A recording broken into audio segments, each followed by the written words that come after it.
열왕기하 18장 13절에서 25절 말씀입니다. 열왕기하 18장 13절에서 25절 말씀입니다. 한 절씩 교독하도록 하겠습니다. 히스기야 왕 제14년에 아수르의 왕 사네립이 올라와서 유다 모든 견고한 성읍들을 쳐서 점령하며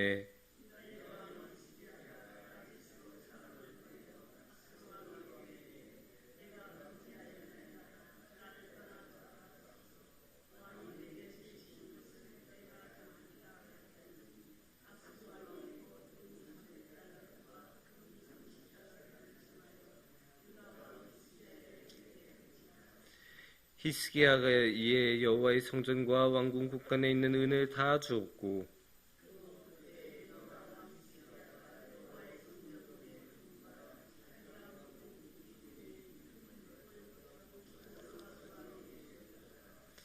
아수르 왕이 다르단과 랍사리스와 랍사게로 하여금 대군을 거느리고 라기스에서부터 예루살렘으로 가서 히스기야 왕을 치게 하매 그들이 예루살렘으로 올라가니라. 그들이 올라가서 윗모수도 곁곧 색탁자의 밭에 있는 큰 길에 이르러 서니라.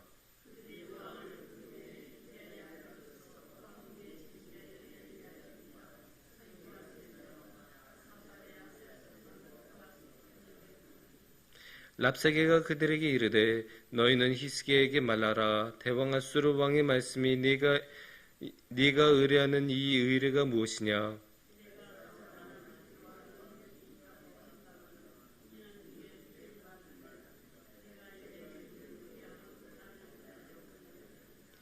이제 네가 너를 위하여 저 상한 갈대 지팡이 애굽을 의뢰한도다. 사람이 그것을 의지하면 그의 손에 찔려 들어갈지라. 애굽의 왕 바로는 그에게 의뢰하는 모든 자에게 이와 같으니라.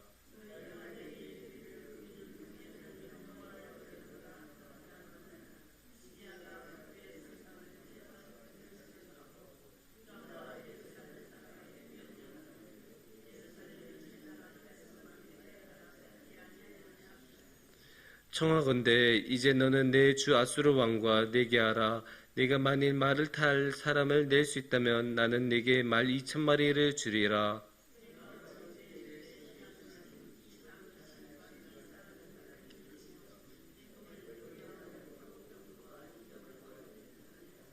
함께 봉독하겠습니다. 내가 어찌 여호와의 뜻이 아니고야 이제 이곳을 멸하러 올라왔겠느냐? 여호와께서 전에 내게 이르시기를 이 땅으로 올라와서 쳐서 멸하라 하셨느니라 하는지라. 아멘.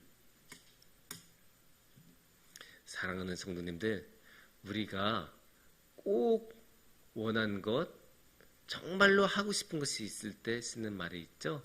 간절하다라는 말입니다. 이 간절함이라는 것은 사람마다 다 가지고 있는데 특히 지금보다는 몇 년 전에 이 간절함이 너무너무 컸던 사람들이 있어요. 누구냐? 특히 가수들이 그랬어요. 왜냐? 우리가 지금은 벌써 몇 년이 지났다고 잊어먹었는데 몇 년 전에는 코로나이지 않았습니까? 그래서 코로나 시기 때는 공연이 다 열릴 수가 없었기 때문에 이 가수들이 자신들의 실력을 보여줄 수 있을 만한 기회인 무대 자체가 전혀 열릴 수가 없었어요. 무대가 없으니까 아무리 출중하고 능력이 있어도 보여줄 수가 없었던 거예요. 그래서 이 가수들은 그 무대라는 게 너무너무 간절했고 한 번이라도 어떻게든 더 하고 싶어하는 마음이 간절했다고 합니다. 이만큼 무대란 거는 너무 중요해요. 무대, 기회 너무나 중요합니다. 그래서 우리가 생각해야 되는 것은 이 무대, 이 기회를 누군가에게 주느냐도 아주 중요한 문제라는 점입니다. 스포츠에서 팀 경기들이 있잖아요.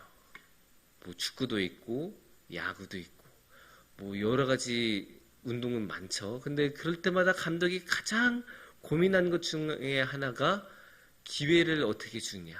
그러니까 어떤 선수를 경기에 출전시키느냐가 아주 중요한 문제라고 합니다.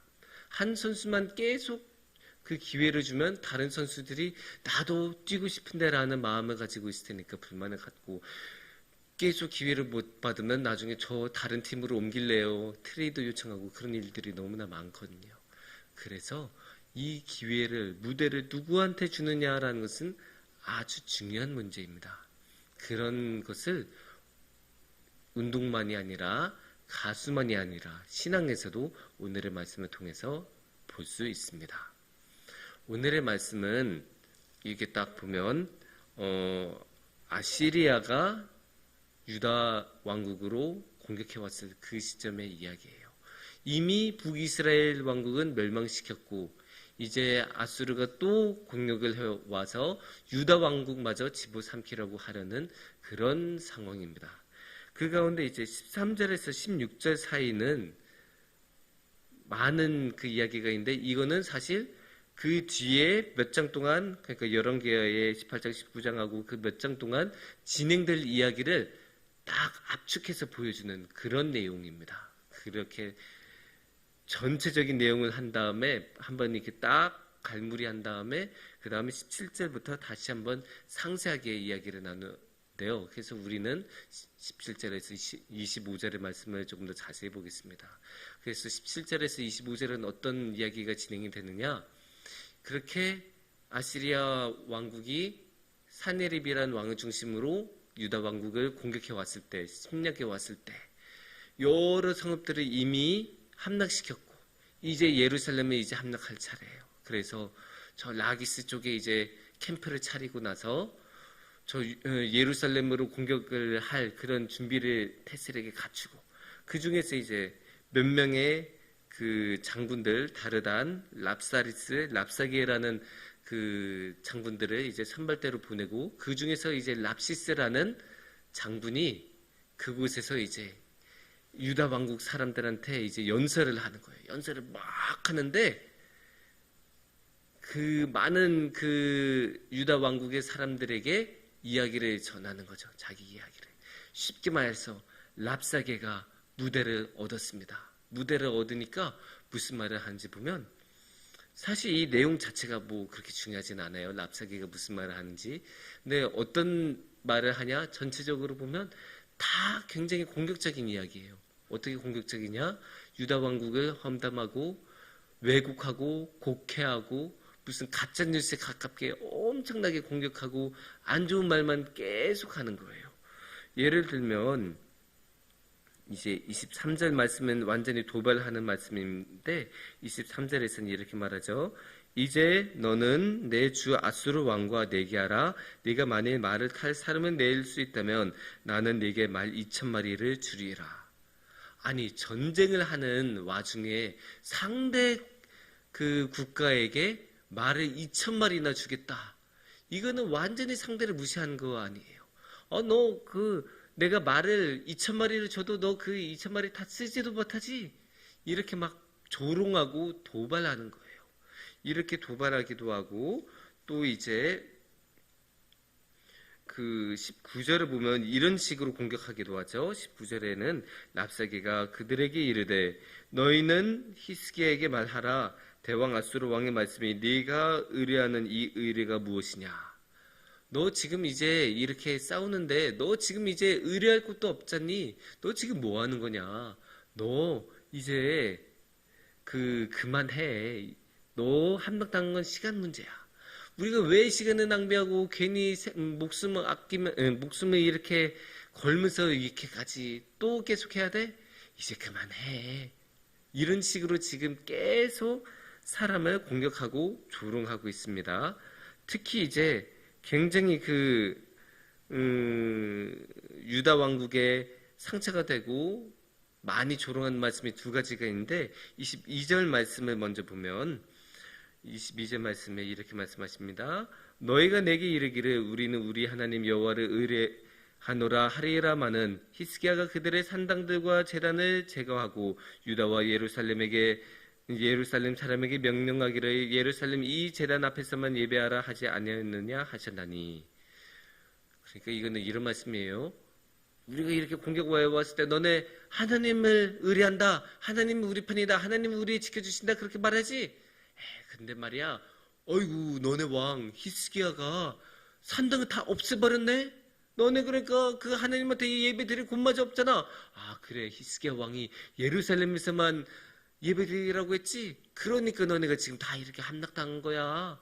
너네 지켜줄 신이 이제 없어. 이렇게 조롱하고 있는 거예요. 이거 얼마나 심각한 조롱이고 얼마나 심각한 곡해이냐? 성경에서 어제 말씀에서 뭐라고 말씀하셨습니까? 산당을 제거한 걸 칭찬하지 않았습니까? 산당을 제거한 거야말로 이 히스기야의 가장 큰 업적이라고 말할 정도로 하나님은 기뻐하신 일이었고 높이 평가하신 일이었는데 그것 때문에 너네가 지금 이렇게 무너진다라고 조롱하고 있지 않습니까? 완전히 곡해를 하고 거꾸로 이야기하고 있는 거예요. 또 25절 말씀을 우리가 한번 보면 25절 말씀에는 내가 어찌 여호와의 뜻이 아니고야 이제 이곳을 멸하러 올라왔겠느냐. 여호와께서 전에 내게 이르시기를 이 땅으로 올라와서 쳐서 멸하라 하셨느니라 하는지라. 여기서는 또 어떻게 해요? 내가 여기까지 온 것, 아수르가 여기까지 승승장구하고 온 것, 그거 너네 하나님도 원하신 일이야. 우리가 어떻게 여기까지 왔겠어? 너네 하나님이 우리를 도와주셨으니까 그게 하나님의 뜻이니까 우리가 여기까지 온 거야. 그렇게까지 이야기를 한 거예요. 완전히 곡해하는 것 아닙니까? 이게 아주 저열한 방법인데, 그러니까 결과만 가지고 이야기한 거예요. 결과는 다 하나님이 주신 일이다라고 하고, 아니 이게 하나님의 뜻에 반대돼서 행동할 수도 있잖아요.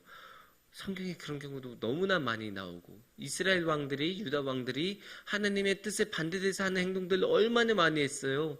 그런데 그런 행동의 결과로 나타날 때마다 그거 하나님의 뜻이었다 하나님의 뜻이었다라고 하면 하나님의 뜻을 왜곡하고 곡해하는 일이 될 것입니다.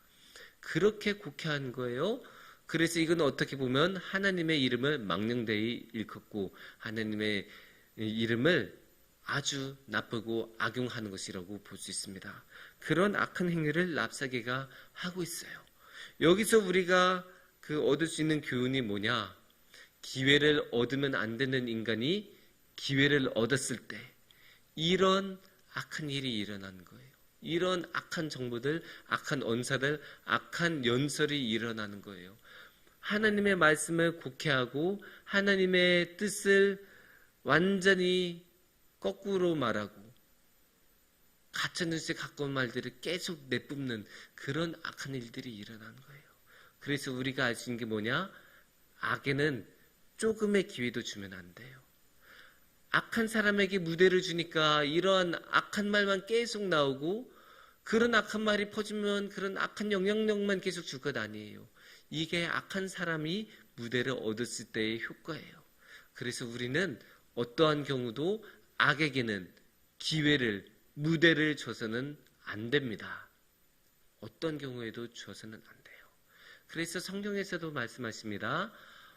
에베소서 4장 27절 말씀을 보시면 이렇게 말씀하십니다. 마귀에게 틈을 주지 말라. 이것만큼 정확한 말씀이 어디 있어요? 해석이 필요 없는 말씀이죠. 마귀에게는 기회를 주면 안 돼요. 조금의 틈도 주면 안 돼요.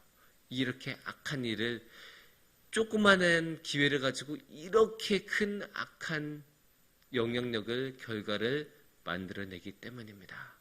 그래서 우리는 우리의 일상을 살아갈 때, 우리의 신앙생활을 할 때 악에게 틈을 주지 말고, 마귀에게 틈을 주지 말고, 악한 것들에게 무대를 내어주지 말고 오직 신실하고 사랑이 많은 마음으로 하나님 앞으로 나아가면서 하나님만이 우리의 마음을 주장하시고 하나님의 사람들만이 무대를 얻을 수 있도록 그렇게 주님께 나아가기를 축원합니다. 함께 기도드리시겠습니다.